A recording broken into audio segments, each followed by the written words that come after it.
What's up, guys? Welcome back to the channel. Welcome to another video. As you can see in the title, the thumbnail, and this clip right next to me, we're gonna be watching that CNN interview with Kamala Harris and Tim Walz. Now, this is the first interview that she's done since taking the nomination. And what's funny about this interview that you're gonna notice is that it's not a full interview. It is segments released by CNN. They broke it up into 3 parts when they released it here on YouTube. And then also yesterday when it was on air, it was like 20 minutes long. So they cut up some segments. They took out some parts. They don't want to give us the full interview. And they're getting clowned for it. Everybody's not buying the BS. And they're not even allegedly.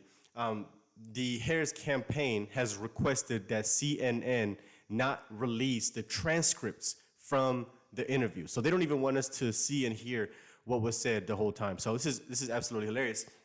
And also, this interview, in my opinion, was done for conservatives, because the questions that you're gonna see, that you're gonna hear that was asked, are questions that we as conservatives were asking and were concerned about. I mean, all the questions were really coming from conservatives. Nobody, that's a liberal or a Democrat were actually asking any questions. Nobody really cared that she spoke or not. This was really for to appease us and to get us to shut up.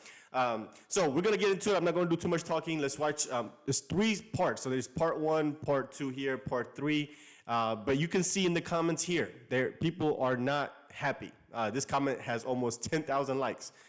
This says, CNN sucks for releasing the interview in segments.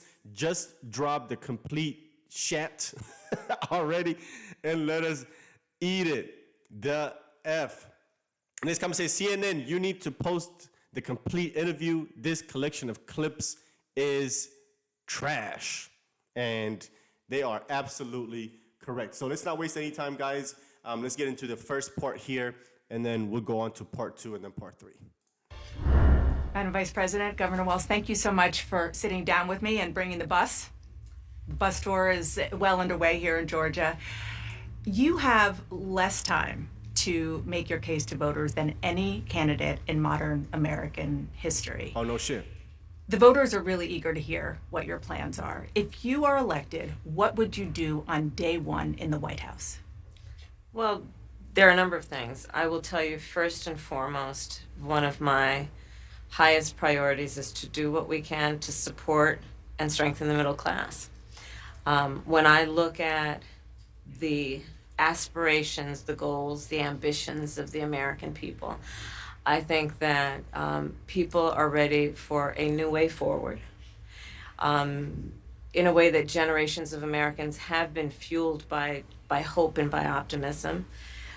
I think, sadly, in the last decade, we have had in the former president someone who has really been pushing an agenda and an environment that is about diminishing the character and the strength of who we are as Americans, really dividing our nation, and I think people are ready to turn the page on that. So what would you do day 1? You noticed she didn't answer the question, and it didn't take her more than 1 question for her to bring up Donald Trump. She was asked, what are you gonna do on day 1? And she brings up Donald Trump. Question number 1, and Donald Trump is already brought up. But look, Dana's gonna ask her, well, what are you gonna do on day 1? And you're gonna notice that Dana's gonna actually repeat her questions multiple times on multiple questions, right? Harris and Walz as well. When Dana asks the questions, they never answer it. Dana actually has to repeat the question a couple of times. You're gonna notice it here. Let's keep going. 1. Day 1, it's going to be about, 1, implementing my plan for what I call an opportunity economy. I've already laid out a number of proposals in that regard, which include what we're going to do to bring down the cost of everyday goods, what we're going to do to invest in America's small businesses, what we're going to do to invest in families, for example, extending the child tax credit to $6,000 for families for the first year of their child's life, to help them buy a car seat, to help them buy baby clothes, a crib. There's the work that we're going to do that is about investing in the American family around affordable housing, a big issue in our country right now. So there are a number of things on day 1. What about you?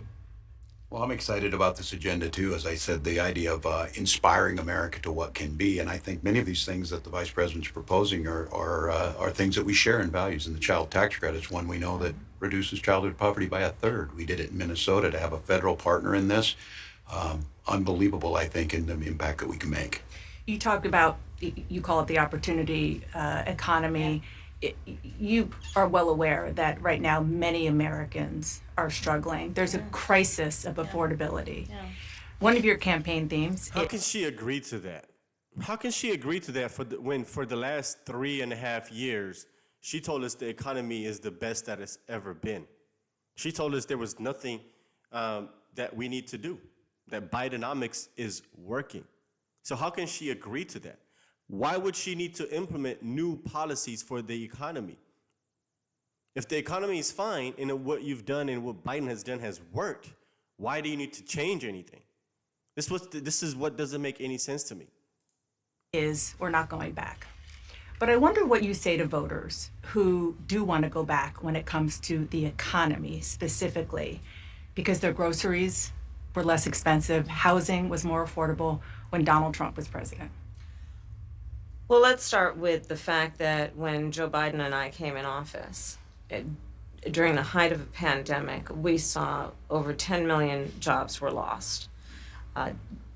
People, I mean, literally, we were all tracking the numbers. Hundreds of people a day were dying because of COVID. The economy had crashed. In large part, all of that because of mismanagement by Donald Trump of that crisis. When we came in, our highest priority was to do what we could to rescue America. And today, we know that we have inflation at under 3%. A lot of our policies have led to the reality that America recovered faster than any wealthy nation around the world. Wow. But you are right. Prices, in particular for groceries, are still too high. The American people know it, I know it. Which is why my agenda includes what we need to do to bring down the price of groceries. For example, dealing with an issue like price gouging. Wow. What we need to do to extend the Wow, so even after all of the criticism that she got for this price gouging policy, she's still doubling down on it. So she means it.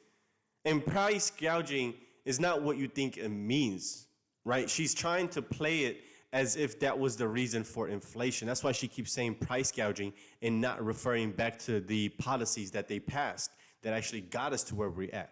All of the government spending and all of the money printing is the reason that we're here, but she wants to deflect responsibility away from her and Joe Biden by putting it on corporations, by saying that corporations are the reason that we have high inflation. And her policy to fixing that is to put price controls. This is absolutely crazy. the child tax credit to help young families be able to take care of their children in their most formative years. What we need to do to bring down the cost of housing. My proposal includes what would be a tax credit of $25,000 for first-time home buyers, so they can just have enough to put a down payment on a home, which is part of the American dream and their aspiration, but do it in a way that allows them to actually get on the path to achieving that goal and that dream. So you have Oh been my vice God, president. that's going to destroy the economy. That's going to destroy the housing market. Because you're just giving people $25,000 to buy a home. The price of the home is going to go up by $25,000. So the prices of homes is going to skyrocket. It's not going to come down.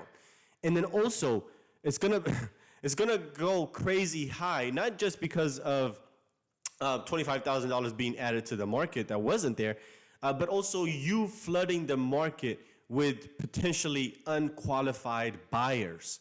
That's what happened in 2008, right? They got loans that they weren't qualified for, those subprime loans that people wouldn't, usually qualify for, that they couldn't afford. And then they had the market crash, the economy crash in 2008. And the same thing is going to happen.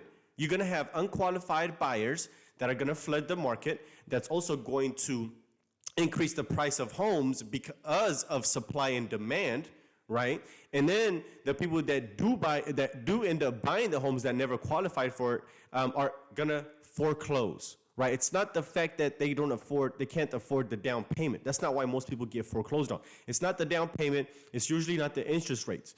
It's the payment, the monthly payment. They cannot afford it, right? So you get them into this home, and then they have a new payment that they can't afford, and then a couple of years later, insurance prices go up, they can't afford it. So they get foreclosed on. And this is what happens, I mean, all the time, especially, I mean, the great example is 2008, and that's what's gonna happen with the housing market. They're gonna increase the value of the home by $25,000. You're gonna have unqualified buyers flood the market, which is also gonna increase the price of the homes due to supply and demand. And then also you're gonna have a major crash when eventually these people that wouldn't be able to afford the homes eventually are not going to be able to, and they get foreclosed on. It's gonna be disastrous. President for 3.5 years. Yeah. The steps that you're talking about now, why haven't you done them already? Well, first of all, we had to. Dana, give her a round of applause. Good question. Great question there, girl. I'm with you on that one. To recover as an economy, and we have done that. I'm very proud of the work that we have done that has brought inflation down to less than 3%. The work that we have done to cap the cost of insulin at $35 a month for seniors. Donald Trump said he was going to do a number of things, including allowing Medicare to negotiate drug prices. Never happened. We did it. So now, as I travel in the state of Georgia and around our country, the number of seniors that have benefited. I was in Nevada recently, a grandmother who showed me her receipts. And before we capped the cost of insulin for seniors at $35 a month, she was paying hundreds of dollars, up to thousands of dollars a month for her insulin. I don't believe She's this not story. doing that any You longer. maintain Bidenomics is a success. I maintain that when we do the work of bringing down prescription medication for the American people, including capping the cost of the annual cost of prescription medication for seniors at $2,000, when we do what we did in the first year of being in office to extend the child tax credit so that we cut child poverty in America by over 50%, when we do what we have done to invest in the American people and bringing manufacturing back to the United States so that we created over 800,000 new manufacturing jobs, bringing business back to America. That what we is have done. such a lie, because not too long ago they debunked that. They said, matter of fact, there were 800,000 less jobs created by this administration. That was just debunked a couple of weeks ago. To improve the supply chain so we're not relying on foreign governments to supply American families with their basic needs, I'll say that that's good work. There's more to do, but that's good work. I want to get some clarity on where you stand on some key policy issues. Energy is a big one. When you were in Congress, you supported the Green New Deal. And in 2019, you said, quote, "There is no question I'm in favor of banning fracking." Fracking, as you know, is a pretty big issue, particularly in your must-win state of Pennsylvania. Sure. Do you still want to ban fracking? No, and I made that clear on the debate stage in 2020, that I would not ban fracking. As vice president, I did not ban fracking. As president, I will not ban fracking. Wow. In 2019, I believe, at a town hall, you said you were asked, would you commit to implementing a federal ban on fracking on your first day in office? And you said, there's no question I'm in favor of banning fracking. So yes. So it changed in that campaign? In 2020, I made very clear where I stand. We are in 2024, and I've not changed that position, nor will I going forward. I kept my word, and I will keep my word. What made you change that position at the time? Well, let's be clear. My values have not changed. I believe it is very important that we take seriously what we must do to guard against what is a clear crisis in terms of the climate. And to do that, we can do what we have accomplished thus far. The Inflation Reduction Act, what we have done to invest, by my calculation, over probably $1 trillion over the next 10 years, investing in a clean energy economy. What we've already done, creating over 300,000 new clean energy jobs. That tells me, from my experience as vice president, we can do it without banning fracking. In fact, Dana, I cast the tie-breaking vote that actually increased leases for fracking as vice president. So I'm very clear about where I stand. And was there some policy or scientific data that you saw that you said, oh, okay, I get it now? What I have seen is that we can grow and we can increase a thriving clean energy economy without banning fracking. Okay. Wow, wow, wow, wow. There you have it. So that is part one. Let's get into the comment section of this video, of this part right here. So that is part one of the interview, and and people are not too happy. Nobody wants to see these to see this in clips, right? We want to see the whole thing. We want to see what was cut out. So this comment says, CNN, you need to post the complete interview. This collection of clips is trash. CNN has no idea what journalism is. I am so disappointed. Next comment says, there cannot be a free press when corporations own all the media outlets. Journalism in our country is dead. Next comment says, 900 likes. CNN forgot what the role of journalism is in a democracy.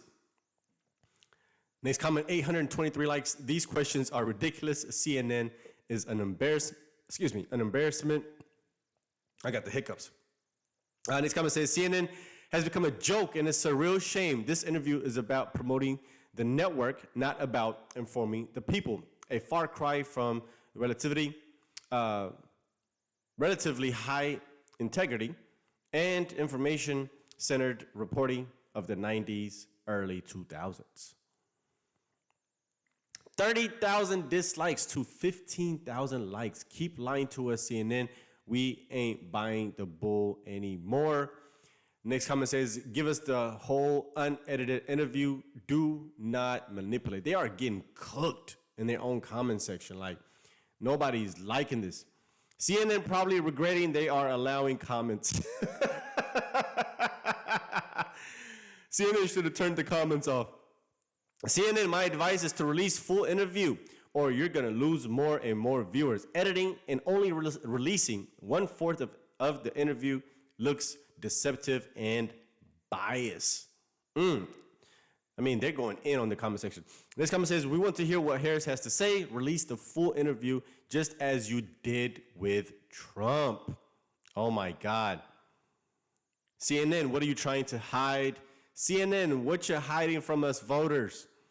CNN needs to read the comments and start changing the way they cover the news. Oh my God. I mean, they're absolutely getting demolished in the comment section. Let's see the like to dislike ratio. Oh my God. This is what they do. I love this. I love it. That deserved a round of applause. Look at this. Let me add one more to that. Okay. All right, let's go on. Let's go on to part number 2. Let's see what they're talking about over here. Kamala Harris and Tim Walz in an interview, part 2, Israel-Hamas war. I don't know if you guys want to see that really. Anyway, let's just play and see what she's talking about. Another issue, big one, is immigration. As Vice President, you were tasked with addressing the root causes of migration in sub.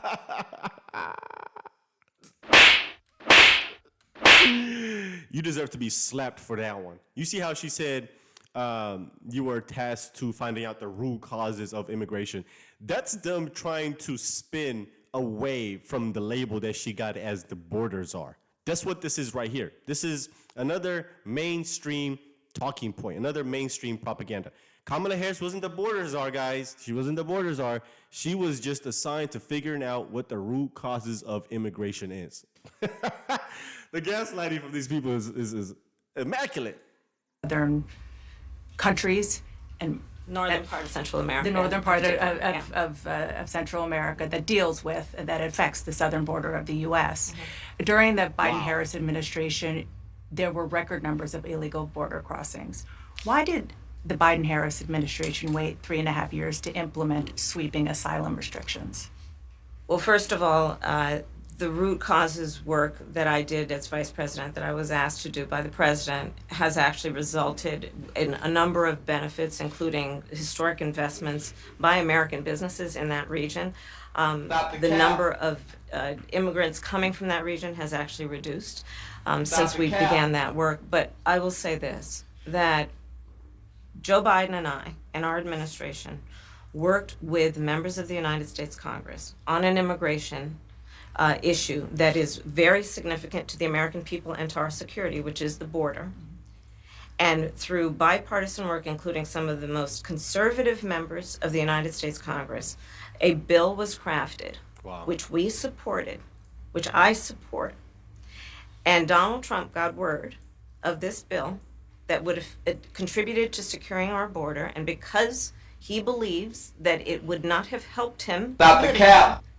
he told his folks in Congress, don't put it forward. He killed the bill. Wow.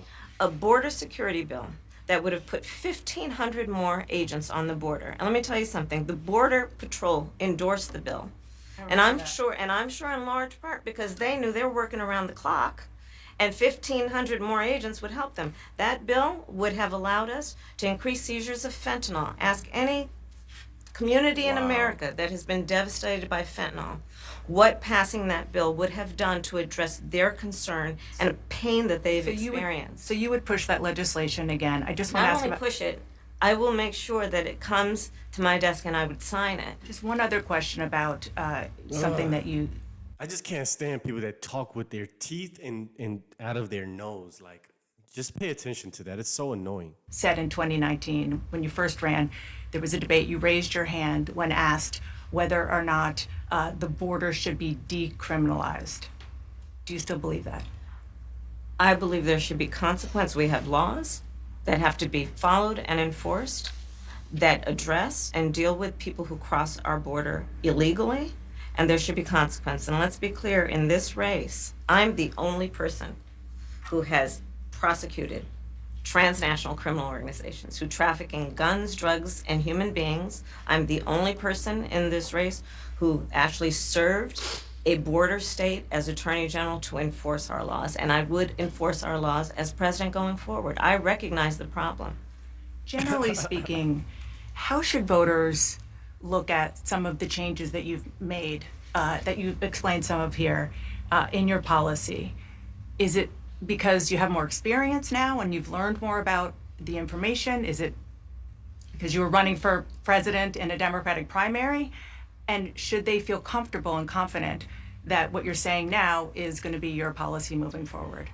Dana, I think the most important and most significant aspect of my policy perspective and decisions is my values have not changed. You mentioned the Green New Deal. I have always believed, and I have worked on it, that the climate crisis is real, that it is an urgent matter to which we should apply metrics that include holding ourselves to deadlines around time. We did that with the Inflation Reduction Act. We have set goals for the United States of America and by extension the globe around when we should meet certain standards for reduction of greenhouse gas emissions, as an example. That value has not changed. My value around what we need to do to secure our border, that value has not changed. I spent 2 terms as the Attorney General of California prosecuting transnational criminal organizations, violations of American laws regarding the illegal passage of guns, drugs, and human beings across our border. My values have not changed. So that is the reality of it. And 4 years of being vice president, I'll tell you, one of the aspects to your point is traveling the country extensively. I mean, I'm here in Georgia, I think somebody told me 17 times since I've been vice president in Georgia alone. I believe it is important to build consensus, and it is important to find a common place of understanding of where we can actually solve problems. On that note, hell is she you talking had a about? lot of Republican speakers at the convention. Will you appoint a Republican to your cabinet? Yes, I would. Anyone Yes, in I mind? would. No one in particular in mind.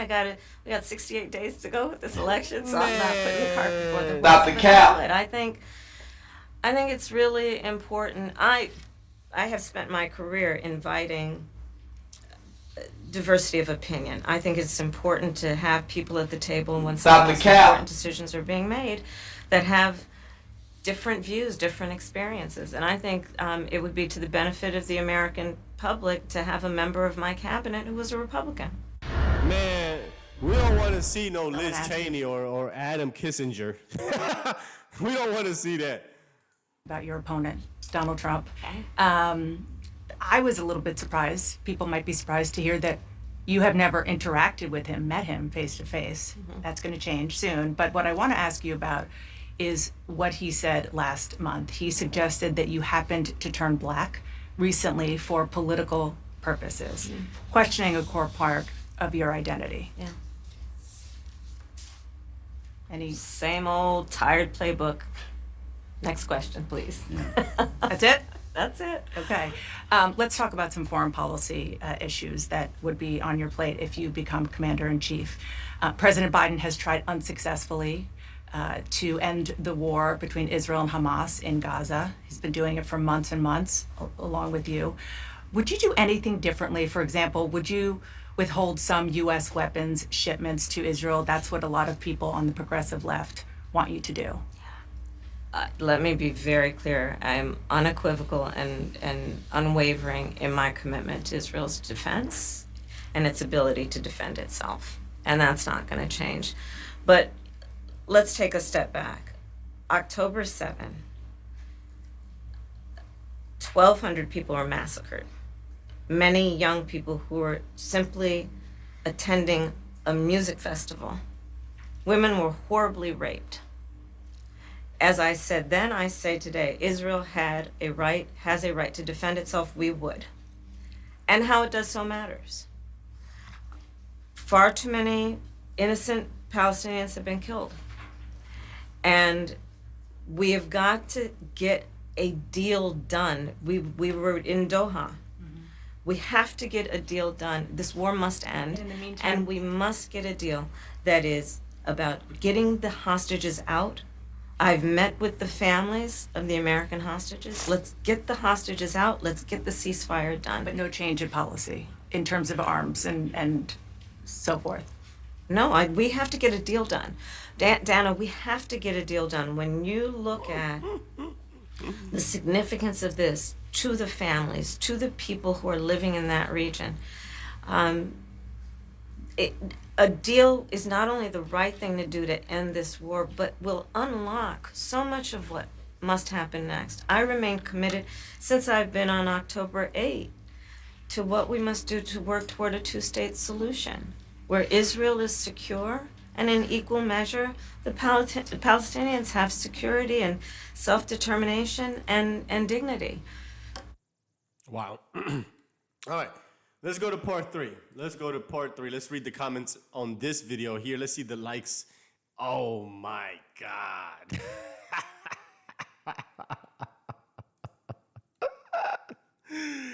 Wow, CNN. The downfall of CNN has to be studied. First comment on this video says, no matter who people vote for, blue or red, we deserve to have a non-edited, non-pre-recorded live interview for both parties. People are not letting up. Next comment, 3,000 likes. Stupid CNN for releasing this in separate segments. Next comment says, I guess CNN is really lacking in revenue due to their crapping ratings, deservingly so. I think that's what you meant to say. Deservingly so. But to split this into 3 sections is really milking the cow. Interesting word choice. Hamas massacred 1,200 Israelis, yet she speaks about the genocide and humanitarian crisis Israel, my goodness, has inflicted in Gaza. She only says far too many Palestinians have been killed, which is a downgrade from the horror that massacre evokes. Interesting take. Next comment says, we are not smart enough for a full unedited live interview.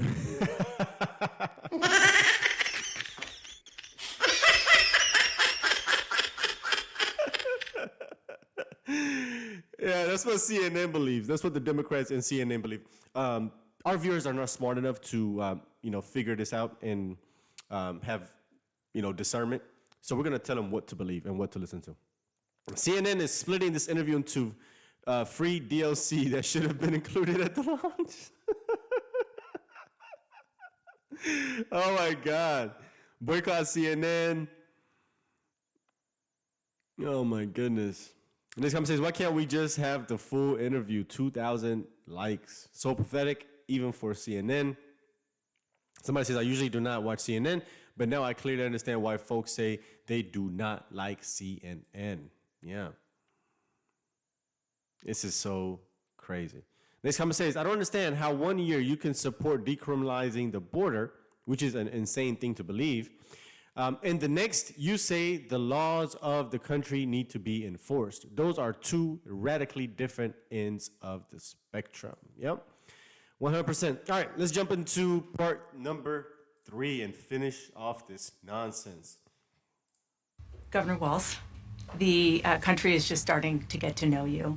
I want to ask you a question about how you've described your service in the National Guard. You said that you carried weapons in war, but you have never deployed actually in a war zone. A campaign official said that you misspoke. Did you? Well, first of all, I'm incredibly proud. I've done 24 years of wearing the uniform of this country.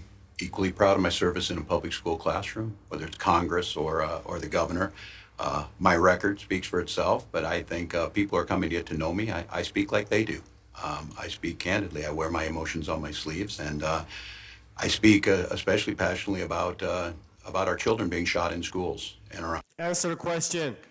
around guns. So I think people know me. They know who I am. They know where my heart is. And again, my record has been out there for over 40 years to speak for itself. And the idea that you said that you were in war. Yeah. Did you misspeak as the campaign has said? Yeah, You see how she has to repeat it again? Every time. They never answer it. said we were talking about, in this case, this was after a school shooting, the ideas of carrying these weapons of war. And my wife, the English teacher, told me my grammar's not always correct. But again, if it's not this, it's an attack on my children for love for me, or it's an attack on my dog. I'm not going to do that. And the one thing I'll never do is I'll never demean another member's service in any way. I never have, and I never will. I just, one other question, because again, this is all new. Yeah. This was not, however many days ago, this was not on either of your bingo cards, especially yours. You had to clarify that you had said that you and your wife used IVF, but it turned out you used a different kind of fertility in order to have children. And then when you ran for Congress in 2006, your Bro, just be lying. campaign repeatedly made false statements about a 1995 arrest for drunk and reckless driving. What do you say to voters who aren't sure whether they can take you at your word? Well, I've been very public. I think they can see my students come out, former folks I've served with, and they vouch for me. I certainly own my mistakes when I make them. The one thing I'll tell you is I wished in this country wouldn't have to do this. I spoke about our infertility issues because it's hell, and families know this. And I spoke about the treatments that were available to us that had those beautiful children there. That's quite a contrast in folks that are trying to take those rights away from us. And so I think people know who I am. They know that record. They've seen that. I've taught thousands of students. I've been out there. And I won't apologize for speaking passionately, whether it's guns in schools or protecting of reproductive rights. The contrast could not be clearer between what we're running against. The Vice President's position on this has been clear. And I think most Americans get it if you've been through that. I don't think they're cutting hairs on IVF or IUI. I think what they're cutting hairs on is an abortion ban and the ability to be able to deny families the chance to have a beautiful child. What? Vice President Harris, you were a very staunch defender of President Biden's capacity to serve another 4 years. Right after the debate, you insisted that President Biden is extraordinarily strong. Given where we are now, do you have any regrets about what you told the American people? No, not at all. Wow. Not at all. I have served with President Biden for almost 4 years now, and I'll tell you, it's one of the greatest honors of my career, truly. Wow. He cares so deeply about the American people. He is so smart and loyal to the American people. And I have spent hours upon hours with him, be it in the Oval Office or the Situation Room. He has the intelligence, the commitment, and the judgment and disposition that I think the American people rightly deserve in their president. By contrast, the former president has none of that. Oh, God. And so, one, I am so proud to have served as vice president to Joe Biden.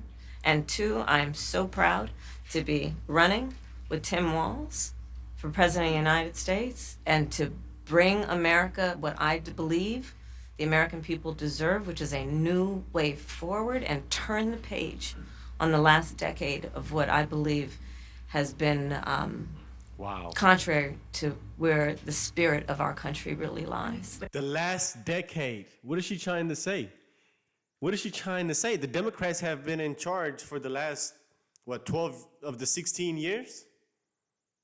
So what is she trying to say? The Democrats have not been doing a good job, and if we need to turn the page, we need to turn the page on the whole party. On the whole party. But the last decade, of course, the last 3.5 years has been part of your administration. I'm talking about an era that started about a decade ago, where there is some suggestion, warped I believe it to be, that the measure of the strength of a leader is based on who you beat down, instead of where I believe most Americans are, which is to believe that the true measure of the strength of a leader is based on who you lift up. That's what's at stake as much as any other detail that we could discuss in this election. Wow.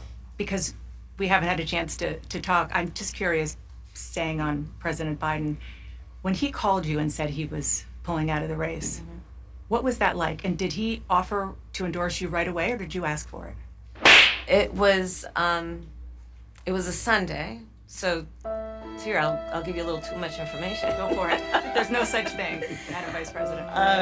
My family was staying with us, and including my baby nieces, and we had just had pancakes and, Auntie, can I have more bacon? Yes, I'll make you more bacon. And then we were sitting down to do a puzzle.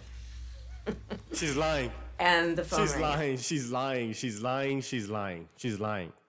She's lying. I don't believe this not one bit. And I know she's lying because this is a personal story that she's telling of Biden calling her, but she's looking at Tim Walz for confirmation on the story. That's what it is. That's why she just looked over there, because she's making this whole thing up. And it was Joe Biden. And he told me what he had decided to do. And I asked him, "Are you sure?" And he said yes. And She's about to cry. What is she about to cry? and that's how I learned about it. And what about the endorsement? Did you ask for it?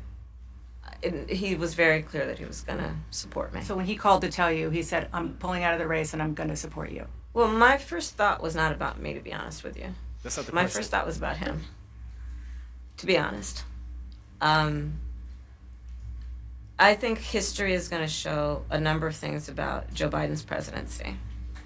I think history is going to show that in so many ways it was transformative, be it on what we have accomplished around finally investing in America's infrastructure, investing in new economies, in new industries, what we have done to bring our allies back together and have confidence in who we are as America and grow that alliance, what we have done to stand true to our principles, including the one of the most important international rules and norms, which is the importance of sovereignty and territorial integrity.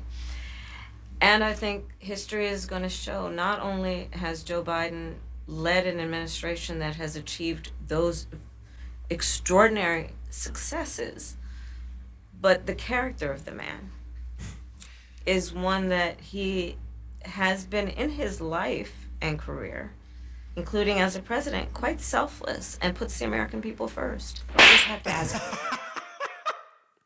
He can't trust anything this woman says, bro.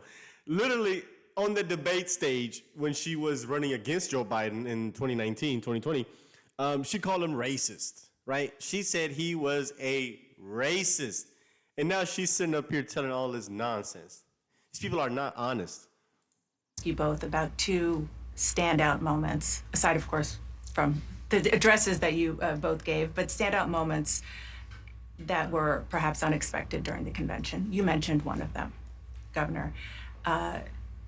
A moment that you shared, that the world shared with your son, Gus. You were speaking, the camera caught him, so incredibly proud of you.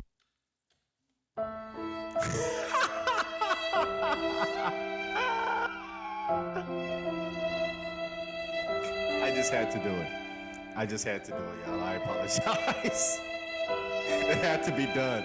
This was just perfect. This was just perfect. It was so emotional, saying, "That's my dad."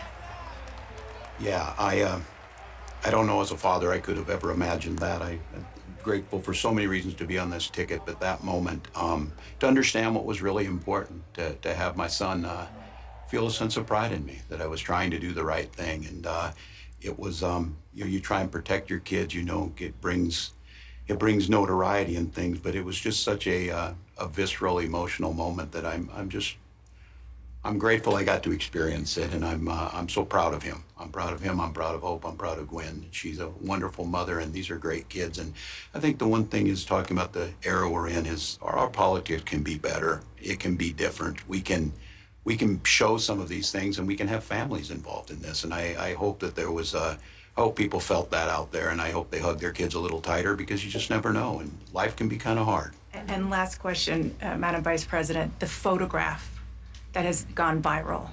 You were speaking, one of your grandnieces that you were just talking about was watching you accept the nomination. You didn't explicitly talk about gender or race in your speech, but it obviously means a lot to a lot of people, and that viral picture really says it. What does it mean to you? You know, I am running because I believe that I am the best person to do this job at this moment. For all Americans, regardless of race and gender.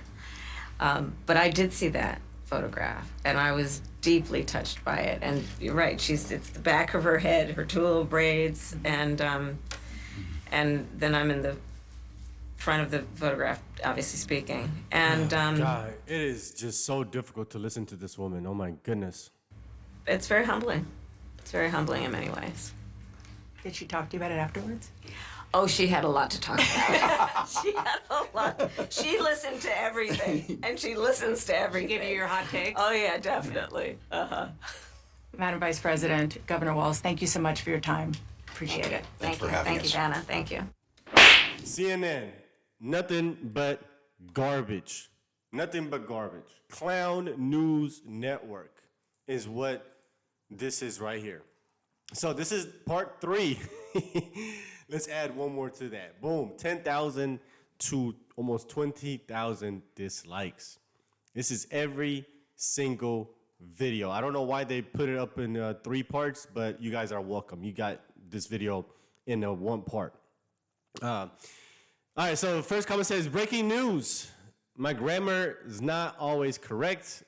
Oh, please, CNN is an embarrassment of a news network to this country. That's all they're saying in the comments. They're just going in on CNN. CNN is a joke. CNN needs to put the whole interview in 1 video. There you guys go. You got this interview in 1 video. There was no reason to cut it up like this. You guys were fools for putting it in live on YouTube, knowing so many people don't watch traditional TV anymore. CNN has become, and that's where I saw it. It was on television. CNN has become unbearable. They are cutting this interview and uploading it into 3 8-minute parts on YouTube. Give me a break. It's absolutely horrible. She never asked JD Vance about his family, kids, food, or his friendship with Trump. Nope. Yeah,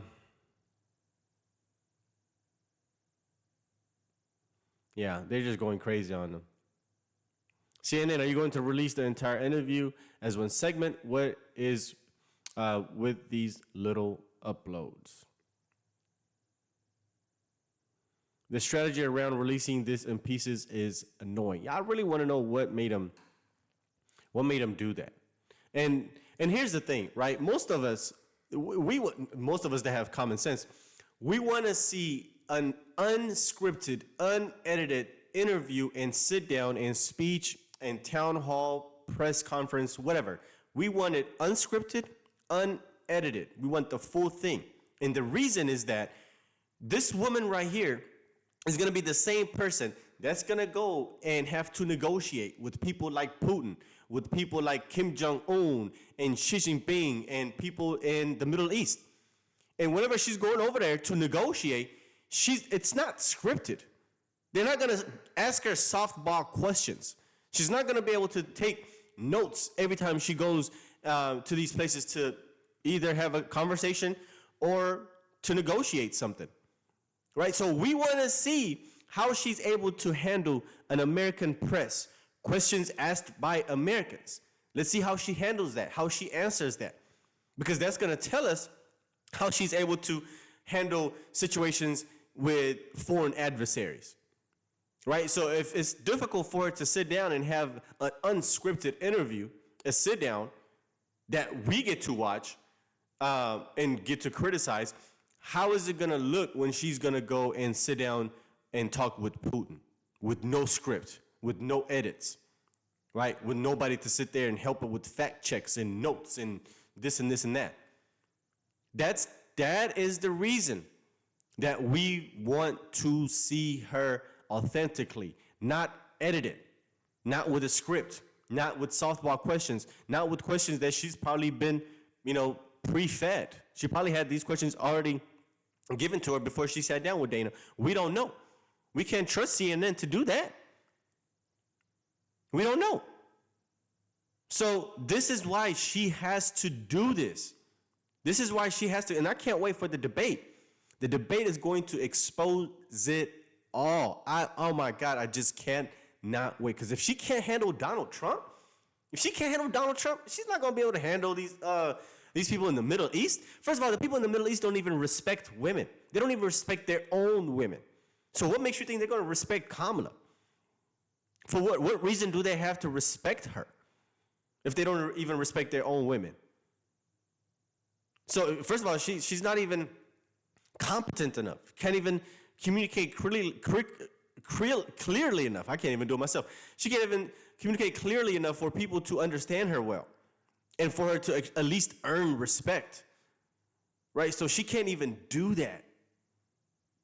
So how is she going to do that to other foreign leaders? So that's my criticism. Let me know what you guys think. I hope you enjoyed the video. I hope you don't have to go through 3 different videos from CNN to watch the full interview. You get it right here. So make sure you guys share. Make sure you guys like the video. And if you're brand new to the channel, consider hitting the subscribe button for more content. I'll see you guys on the next one. Peace.